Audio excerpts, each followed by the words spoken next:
ETF index mutual funds నేర్చుకుని stock మార్కెట్లో రాణించాలనుకుంటున్నారా? వెంటనే ఈ నెంబర్కి కాల్ చేయండి. నమస్తే, వెల్కమ్ టు సుమన్ టీవీ. చేసేది తప్పైనా, లివింగ్ రిలేషన్షిప్ అయినా అందమైన పేర్లు పెట్టుకుని బతికేస్తున్నారు. మరి కొత్తగా చూసుకుంటే షుగర్ డాడీ ఒక ట్రెండ్ అయితే నడుస్తుంది. మరి షుగర్ డాడీ ఏంటి, అసలు ఈ పేరు ఎలా వచ్చింది, ఈ షుగర్ డాడీ అంటే అసలు ఈ రిలేషనా ఏంటిది అనే దానిపైన మాట్లాడడానికి ఈరోజు మనతో పాటు ఉన్నారు పబ్లిక్ స్పీకర్ రజనీ రామ గారు. మేడంతో మాట్లాడదాం. నమస్తే మ్యామ్. నమస్తే Naveena. Madam, sugar daddy sugar baby అని ఒక ట్రెండ్ అయితే నడుస్తుంది మన ఇండియాలో. అంటే అసలు దీని గురించి ఒకసారి వివరంగా ఈరోజు మాట్లాడదాం మీ ముందుకైతే వచ్చేసాను. ఈ షుగర్ డాడీ ట్రెండ్ అసలు ఏంటి, ఒక్కసారి మా వ్యూవర్స్తో దీని గురించి చర్చిద్దాం.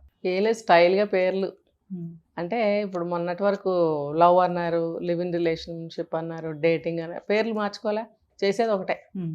అలాగే ఇది కూడా అంతే. ఈ చేసే ఏ పనైనా డిఫరెంట్ పేర్లు పెట్టుకుంటే అదొక స్టైలు, అది తప్పుగా ఫీల్ అవ్వకుండా అది సమర్థించుకోవడం. ఆ సమర్థించుకోవడం కోసం రకరకాల పేర్లు తప్పితే అది చేసేది ఒకటే. ఎందులోనైనా పేరు ఏది పెట్టుకున్నా చేసేది ఒకటే. ఇప్పుడు అవన్నీ జనం కొంచెం కొంచెం అలవాటు పడిపోయారు. మరి కొత్తవి రావాలిగా, మరి కొత్తవి తెలియజేయాలి జనానికి. ఏం లేదు, ఎక్కడి నుంచో ఎక్కడో చదువుతారు, లేకపోతే ఎక్కడో చూస్తారు, దాన్ని పట్టుకొస్తారు మన ఇండియాకి. ఫారిన్ కంట్రీస్లో అన్నీ నడుస్తూనే ఉంటాయి. అవి మనం ఎందుకు నేర్చుకోవాలి, అది మనకి ఉండాలి.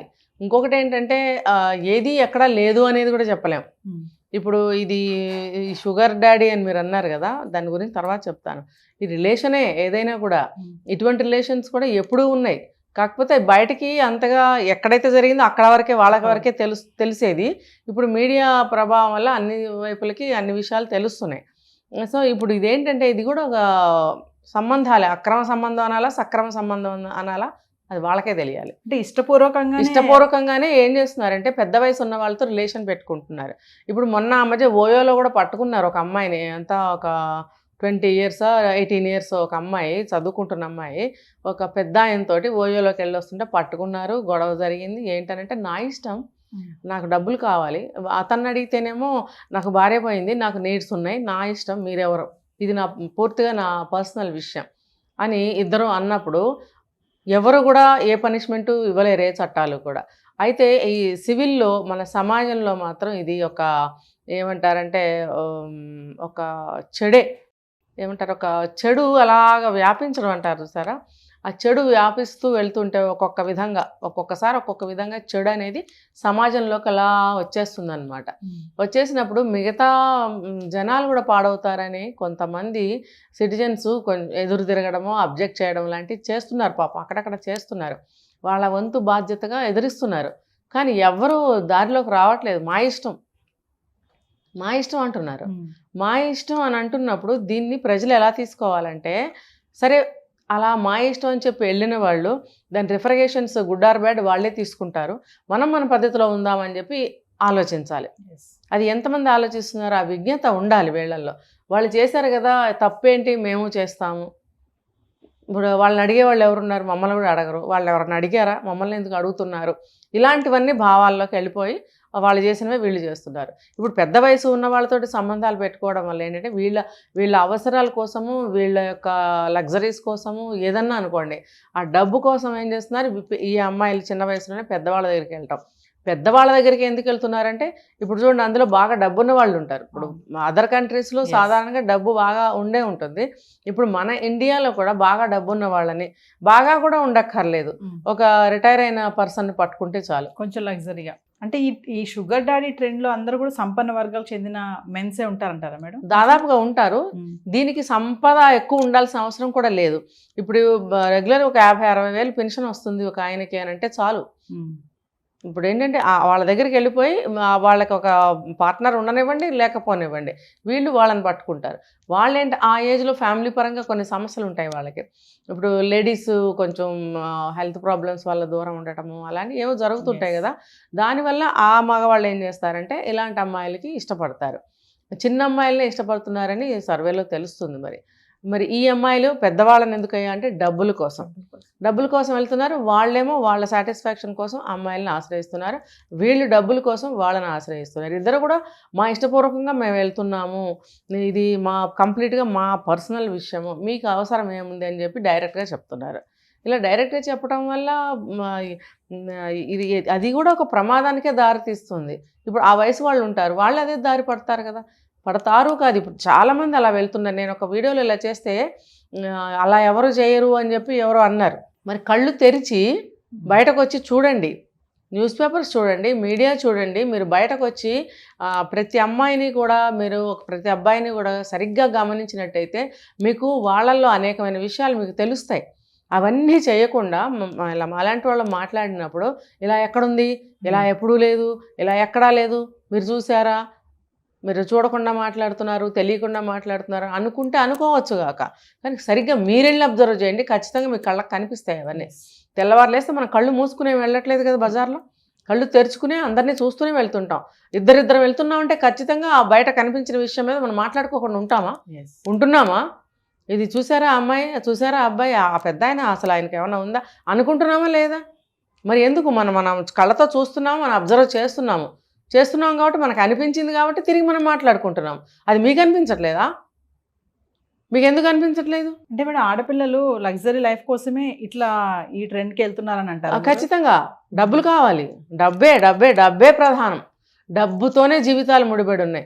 డబ్బు కోసం తల్లిదండ్రులను చంపుతున్నారు, డబ్బు కోసం భార్యలను చంపుతున్నారు, డబ్బు కోసం ఎవరినైనా ఏమైనా చేస్తున్నారు, దొంగతనాలు చేస్తున్నారు, అసలు ఏది పడితే అది చేస్తున్నారు డబ్బు కోసం. విలువలు లేవు, పరువు లేదు, ఏమీ లేదు, ఒక వ్యక్తిత్వం లేదు. అంటే అలా ఆ పనులు చేసేవాళ్ళని నేను అంటున్నాను. ఎవరైతే ఆ పనులు చేస్తారో వాళ్ళకి ఇవన్నీ ఉంటే చేస్తారా చెప్పండి? వాళ్ళకి ఇవన్నీ లేవు. మాకు డబ్బే మాకు కళ్ళ ముందు కదులుతుంది కట్టలు. ఇప్పుడు డబ్బు కోసము ఒక కొడుకు తండ్రి పక్కలో పడుకోబెడుతున్నాడు రోజు. ఇప్పుడు ఇవాళ కూడా ఈరోజు మనం వెళ్ళి చూసామంటే ఆ సీన్ మనం చూడొచ్చు. ఇవాళ వస్తారా ఎవరన్నా నాతో? చూపిస్తాను రండి. ఎందుకు అనంటే డబ్బు. తండ్రికి పెన్షన్ వస్తుంది 60-70 వేలు. మరి ఎలా తీసుకోవాలి ఆ డబ్బుని? అందుకని చెప్పి తండ్రికి అలవాటు చేశాడు. రోజు భార్యతో స్నానాలు చేయించడం తండ్రికి తప్పు కాదండి? ఇప్పుడు అతనేమన్నా మూలపడ్డ ముసలాయన ఏం కాదు, ఒక 60 ఏళ్ళు ఉంటాయి. 60 ఏళ్ల వ్యక్తికి నువ్వు నీ భార్య 30 ఏళ్ల వ్యక్తిని తీసుకెళ్ళి రోజు స్నానాలు చేయించడం ఏంటి, ఒళ్ళంతా నువ్వు ఆయిల్ మసాజులు చేయించడం ఏంటి? ఆ చేసే లోపల వాళ్ళిద్దరి ముందే తన పక్కల వేయడం ఏంటి? పదండి ఇప్పుడే చూపిస్తాను, నడవండి. మరి వీటిని మీరు చూసారా, మీరు విన్నారంటే ఎస్ నేను చూశాను విన్నానని చెప్తున్నాను, రండి మీకు కూడా చూపిస్తాను కూడా చెప్తున్నా. ఎందుకంటే మేడం రీసెంట్గా కూడా ఒక వీడియో చూసాం మనం, యూట్యూబ్లో కూడా ట్రెండ్ అయింది బాగా. తండ్రి కూతురు పెళ్లి చేసుకున్నారు. మరి అది కూడా చాలా అన్నీనండి, అన్నీ. అసలు ఇప్పుడు మీరు చెప్పిన కేసు అది స్టెప్ ఫాదర్, కానీ నేను స్వయంగా కడుపును పుట్టిన పిల్లనే అలా ఉన్నాడని నేను చెప్తాను. నేను చూశాను నా కళ్ళ ముందే, మా ఇంటి పక్కనే. ఇది నేను ఒక వీడియోలో కూడా చెప్పాను. మరి ఇవన్నీ ఉన్నాయా లేదా? ఇప్పుడు ఇవన్నీ ఉన్నప్పుడు అవి చూసి మనము చేస్తామా మనం కూడా, లేకపోతే వాటిల్ని మనం ఇష్టపడకుండా ఉంటామా? అంటే ఇష్టపడకుండా ఉండాలి కదా. మనం ఇష్టపడకుండా ఉంటేనే ఫర్దర్గా ఇంకొకరికి మనం వద్దు అని చెప్పగలుగుతాం, మనం కూడా అందులోకి వెళ్ళాం. కానీ అది బాగుందే, వాళ్ళని ఏమీ అనట్లేదు, మన మాత్రం ఎవరేమంటారని చెప్పి కట్టుకున్న భార్యకి ద్రోహం చేయడమో, కుటుంబానికి ద్రోహం చేయడమో, మరి సమాజంలో చెడ్డ పేరు తీసుకుని రావటమో, ఆనక రోగాలు రోస్టులు, లేకపోతే అతన్ని చూసేవాళ్ళు లేక ఒంటరిగా ఎక్కడో చోట చనిపోవటమో, ఈ భార్య కూడా అలాగే ఒంటరిగా అయిపోవడం, ఇలాంటివన్నీ పరిణామాలు ఎందుకు వస్తున్నాయి? ఈ విపరీత ధోరణుల వల్లే వస్తున్నాయి. ఇప్పుడు ఈ చిన్నమ్మాయిలు వాళ్ళ భవిష్యత్తు ఏంటని ఆలోచిస్తున్నారా? ఇప్పుడు చాలామంది లేట్ మ్యారేజెస్లో ఇదొక కారణం. అందరూ కాదండి, కొంతమంది నేను చెప్తున్నా.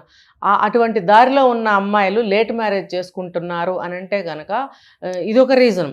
వీళ్ళని చేసుకోవడానికి ఎవరు ముందుకు వస్తారు? లేకపోతే దీనికి అలవాటు పడిన వాళ్ళు త్వరగా పెళ్లి చేసుకుని పిల్లల్ని కానీ సంసారం చేయాలనే ఆలోచన అస్సలు ఉండదు. ఎందుకంటే వాళ్ళ బాడీకి అవి సూట్ కావు. ఆ బాడీలు మారిపోతాయి, ఆ బాడీ లాంగ్వేజ్ మారిపోతుంది, మనస్తత్వం మారిపోతుంది, ధోరణి మారిపోతుంది, అభిప్రాయాలు మారిపోతాయి. జీవితం పట్ల ఒక కళ అనేది ఉండదు వీళ్ళకి. ఎంతసేపు డబ్బు. ఇవాళ డబ్బు ఉంది, పెద్ద కారు కొనుక్కున్నాము, ఆ కారులో మనం డ్రైవ్ చేసుకుంటూ స్టైల్ కొట్టుకుంటూ వెళ్తున్నాము, చూసే వాళ్ళకి పెద్ద లుక్స్ అనమాట. మరి వీళ్ళందరూ సాంప్రదాయంగా పెళ్లి చేసుకుని పిల్లల్ని కానీ సంసారం చేస్తారా? ఖచ్చితంగా వీళ్ళ బ్రెయిన్ దానికి సూటబుల్గా ఉండలేరు, ఇమడలేరు, ఆ లైఫ్లో ఇమడలేరు. ఎలాగోలా ఒక ఏజ్ వచ్చేటప్పటికి అరే నా ఏంటి ఇలా ఉన్నాను, ఎవరినన్నా సెట్ చేసుకుందామా అనుకుంటే ఎవరు వస్తారు? ఎవ్వరూ రారు. గతం తెలిసిన వాడు ఎవరు రాడు. తర్వాత ప్రజెంట్ ఆమె గురించి మాట్లాడుతుంటే కూడా ఆమె యొక్క విషయాలన్నీ, ఆ బాడీ లాంగ్వేజ్ కానీ తీరు కానీ యువతల అబ్బాయికి అర్థమవుతున్నప్పుడు ఇష్టపడరు. మీరు గమనించండి, అమ్మాయిలు బాడీ లాంగ్వేజ్తో ఉన్నారా? నాకు ఒకటి చెప్పండి. మీరు ఉంటే ఎంతమంది ఉన్నారు? ఉన్న వాళ్ళ గురించి నేను ఎప్పుడూ మాట్లాడను. ఎవరైతే చెడు చేస్తున్నారో, ఎవరైతే తప్పు చేస్తున్నారో వాళ్ళే నేను మాట్లాడే స్పీచ్లో ఉంటారు, మిగతా వాళ్ళు ఉండరు. అందరూనా అని మీరు మాట్లాడితే నేనేం చెప్పను దానికి. ఇదే నా స్టేట్మెంట్. ప్రతి వీడియోకి ఇదే నా జవాబు. అలా చేస్తున్న వాళ్ళకి మాత్రమే నేను చెప్తాను, చేయని వాళ్ళు ఇందులోకి రారు. అంటే మేడం, మన ఇండియన్స్ ఈ ఫారెన్ ఏదైతే ఉందో ఈ సంస్కృతి ఇవన్నీ కూడా వాటిని ఫాలో అవుతున్నారు కాబట్టి ఈ రోజు ఈ షుగర్ డాడీ అనే ట్రెండ్ మన వరకు అవును. వచ్చింది అని అంటారా ఫైనల్ గా? అంటే అది పాతకాలంలో కానీ ఇప్పుడు కానీ అన్ని చోట్ల మన ఇండియాలో నడుస్తుంది, కానీ బయటకు వచ్చేవి కాదు. ఇప్పుడు పబ్లిక్గా తీసుకొస్తున్నారు అక్కడి నుంచి. ఇప్పుడు మన వాళ్ళు సినిమాలు మన ఇండియాలో తీసేవారు, ఇప్పుడు బయటకు వెళ్ళి తీస్తున్నారా లేదా? కంప్లీట్గా హాలీవుడ్ టైప్లో, బాలీవుడ్ టైప్లో తీస్తున్నారా లేదా? ఇప్పుడు మన సాంప్రదాయాలతో మన సినిమాలు ఉండేవి కొంతకాలం క్రితం వరకు. ఇప్పుడు ఆల్ మిక్స్గా ఉంటున్నాయా లేదా? ఇప్పుడు బయట కంట్రీస్లో కూడా సినిమాలు తీసి వాళ్ళ స్టైల్లో సినిమాలు తీసి, ఇప్పుడు సినిమాలు కూడా కలర్స్ డిఫరెంట్గా ఉంటున్నాయి చూడండి. సినిమాలు పాతగా మన ఇంతకుముందు సినిమాల్లో మన కలర్స్ వేరుగా ఉండేవి. ఇప్పుడు ఆ సినిమాలు ఇంగ్లీష్ పిక్చర్స్ మాదిరిగా కలర్స్ ఉంటున్నాయి మన మూవీస్లో, కొన్ని, అన్నీ కాదు. ఏంటంటే ఆ స్టైల్లోకి తీసుకెళ్ళిపోతున్నారు. ఎందుకంటే జనానికి ఎప్పటికప్పుడు కొత్తదనం కావాలి. ఆ కొత్తదనం కోసం ఏం చేస్తే మనకి కలెక్షన్స్ బాగా వస్తాయి. ఇప్పుడు ఒక 500 కోట్లో 400 కోట్లో పెట్టి సినిమా తీస్తే దాని మీద ఎంత ప్రాఫిట్ రావాలి అని ఉంటుంది లెక్క. అంత ప్రాఫిట్ రావాలి ఇంత ఖర్చు పెట్టినప్పుడు అని అన్నప్పుడు జనానికి కొత్త విధానంగా చూపించగలగాలి. అది ఎప్పటికప్పుడు వాళ్ళు వెతుకుతూ ఉంటారు. ఆ నేపథ్యంలో ఏమవుతుందంటే అక్కడికి వెళ్ళి తీద్దామా ఇక్కడికి వెళ్ళి తీద్దామా అని అనుకున్నప్పుడు ఒరిజినాలిటీని ఈ కథ కానీ మన పిక్చరైజేషన్ కానీ ప్రతి ఒక్కటి కూడా దాని రూపాన్ని మార్చేసుకుంటుంది, కొత్త విధంగా కనిపిస్తుంది. ఇప్పుడు మనం ఈ మధ్య సినిమాలు చూస్తున్నాం, చాలా డిఫరెంట్గా ఉంటున్నాయి కదా. సో అలా అనమాట, కొత్తదనాన్ని కోరుకుంటున్నారు. అలాగే తెలిసిన విషయం అయినప్పటికీ కూడా అది బయట నుంచి వచ్చేటప్పటికి డిఫరెంట్గా దాన్ని ఒక పేరు పెట్టేసి దాన్ని మనం ఫాలో అయితే అబ్బో అది పెద్ద స్టైలు. కానీ జరిగే డ్యామేజ్ ఎలా చేసినా డ్యామేజ్ అంటాను నేను. Thank you ma'am.